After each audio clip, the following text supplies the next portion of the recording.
اللہ کی مدد کی ضرورت ہے. جو جتنا اس راستے پر اوپر جاتا جائے گا اس کو اتنا زیادہ ہمبل ہونے کی، ہلکا ہونے کی، دنیاوی لحاظ سے اور دل کے لحاظ سے اپنے نیگیٹو فیلنگز کو دور کرنے کی ضرورت ہے. اب آپ اپنے اوپر گرج، ایگو، جیلسی، حسد، کینہ، اس کو اپنے دل کے اندر بوجھ بنا کر نہیں رکھ سکتے. جو جتنا ہلکا ہوتا ہے وہ اتنا اوپر اٹھتا ہے. دنیا کی گٹریاں اپنے اوپر سے آہستہ آہستہ کم کرنا شروع کر دیں. یعنی دنیا جمع کرنا مقصد نہیں ہے، اللہ کی محبت اور نیک اعمال جمع کرنا مقصد ہے. دنیا ملتی ہے الحمدللہ، نہیں ملتی الحمدللہ، راضی بر رضائے رب، جیسے اللہ ہمیں اپنے ساتھ رکھ دے. تو ضرورت اسی بات کی ہے کہ جو جتنا اوپر جاتا رہے وہ اتنا محتاط ہو جائے. اسی لیے آپ دیکھیں، آپ اسکالرس کے بارے میں جب پڑھتے ہیں، آپ جب صحابہ کے بارے میں سنتے ہیں، وہ صحابہ جن کو ان کی زندگیوں میں اللہ کے رسول صلی اللہ علیہ وسلم نے جنت کی بشارت دے دی، ان کا حال کیا ہوتا تھا؟ کل آپ کو بتایا تھا حضرت عمر عشرہ مبشرہ میں شامل ہیں.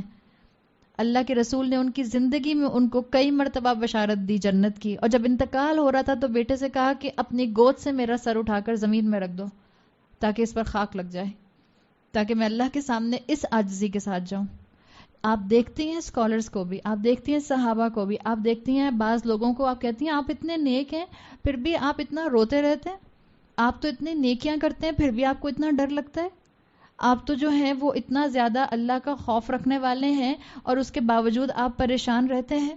کیوں یہ لوگ ایسا کرتے ہیں؟ اس لیے کہ اللہ کا بندہ جو جتنا اوپر جاتا ہے اس کو اتنا اللہ کا خوف محسوس ہوتا ہے کہ اللہ اگر یہاں سے میں واپس پلٹا، اگر یہاں سے میں گرا تو میں بہت برا گروں گا، اور اگر یہاں سے میں گرا تو پھر میری عافیت نہیں ہے. تو یاد رکھیں، اوپر کے راستے پر چلتے ہوئے آپ کو اور مجھے بہت زیادہ محتاط رہنے کی ضرورت ہے. اور یہ راستہ مجھے اور آپ کو یہ چیز بھی سکھا رہا ہے کہ اب آپ اور میں اس راستے پر جب ایک دفعہ چل پڑیں تو واپسی کا نہ سوچیں. اس لیے کہ آپ پلٹیں گی، ہو سکتا ہے آپ کی اولاد بھی پلٹے، آپ کے رشتہ دار بھی پلٹیں.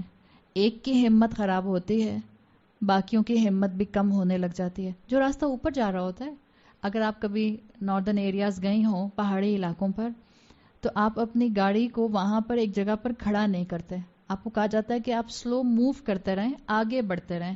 آپ جہاں گاڑی کھڑی کریں گے گاڑی پیچھے آنا شروع ہو جائے گی. یہی ہوتا ہے نا. جو اس صراط پر آ گیا اس میں سٹیگنیشن اب ریکوائرڈ نہیں ہے. اگر وہ سٹیگننٹ ہو کر اپنی جگہ پر کھڑا ہو گیا، نمبر 1، آہستہ آہستہ آہستہ آہستہ کیا ہوگا؟ پیچھے آنا شروع ہو جائے گا. نمبر 2، جو پیچھے سے لوگ آگے آ رہے ہیں وہ ان کے لیے کیا بن جائے گا؟ سٹمبلنگ بلاک. آپ سامنے، آپ کھڑی ہیں اس راستے پر، پیچھے سے ایک اور گروپ آ رہا ہے، وہ دیکھ رہا ہے یہ کھڑی ہوئی ہیں، آپ نے کہا ہاں مشکل ہو رہی تھی، یہ اور نیچے آنا شروع ہو جائیں گے. یہ آثار ہوں گے اس انسان کے جو اس کو قبر کے اندر نیکیوں کی شکل میں نہیں مل سکتے. نہ وہ خود آگے بڑھا، نہ اس نے اوروں کو آگے بڑھنا دیا. تو اس راستے پر سلولی ہی چاہے موو تو آپ کو کنٹینیوسلی کرنا ہی کرنا ہوگا. اب آپ کو آگے بڑھنا ہی بڑھنا ہوگا. اور جو جتنا اوپر جاتا ہے، یاد رکھیں اس راستے پر اتنی گارنٹی کم ہوتی جاتی ہے. اس لیے کہ جب آپ بلندی پر جا رہے ہوتے ہیں تو چانسز یہی ہوتے ہیں کہ اگر گریں گے تو بہت ہی برے گریں گے. تو بلندی پر جانے سے آپ بہت سیف سائڈ پر نہیں آ رہے ہوتے، آپ ولنریبل ہو رہے ہوتے ہیں. اتنا زیادہ آپ کو اللہ سے جڑ جانے کی ضرورت ہے، اتنا زیادہ آپ کو قرآن سے جڑ جانے کی ضرورت ہے، اتنا زیادہ آپ کو رسول اللہ کی سنتوں سے چپک جانے کی ضرورت ہے. یہی میرا اور آپ کا اصل مقصد ہونا چاہیے. اور صراط مستقیم وہی ہے جو آپ کو اور مجھے الٹیمیٹلی کہاں تک پہنچا دے گا؟ جنت تک.